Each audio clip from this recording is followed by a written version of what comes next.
Konstitutsiya bu xalq ovozi, bu erkinlik. Konstitutsiya o'z fikrlarimizni ifoda etish, e'tiqod va orzularimizni qo'rqmasdan amalga oshirish imkoni. Konstitutsiya bu adolat va tenglik.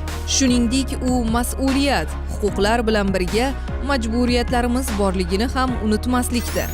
O'zbekiston Respublikasi Konstitutsiyasi 1992-yil 8-dekabr kuni qabul qilingan. 2023-yil 30-apreldagi referendumda qabul qilingan O'zbekiston Respublikasi Konstitutsiyasi to'g'risidagi Konstitutsiyaviy qonuni 1-maydan kuchga kirdi.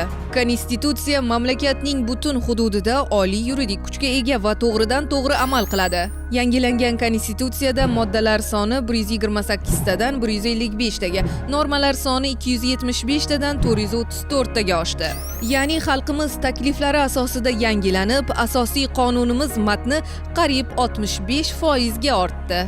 Avvalgi O'zbekiston Respublikasi Konstitutsiyasida tashqi siyosat bobi faqatgina bitta moddadan iborat bo'lgan bo'lsa, yangilangan Konstitutsiyada esa ushbu bobga yana bir modda qo'shildi.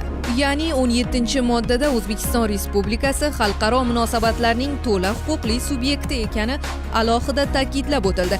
18-moddada esa O'zbekiston davlatlar va xalqaro tashkilotlar bilan ikki va ko'p tomonlama munosabatlarni har taraflama rivojlantirishga qaratilgan tinchliksevar tashqi siyosatni amalga oshirishi belgilandi.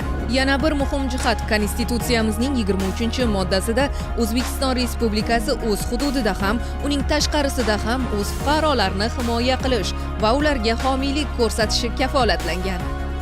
O'zbekiston Respublikasi Konstitutsiyasi hozirda o'zbek, ingliz va rus tillarida bo'lib, ayni paytda qozoq, qirg'iz, tojik, turkman, arab, ispan hamda fransuz kabi xorijiy tillarga tarjima qilinmoqda. Bizni millat sifatida belgilab beruvchi huquq va erkinliklarimiz kafolati bo'lgan Konstitutsiya kuni muborak bo'lsin.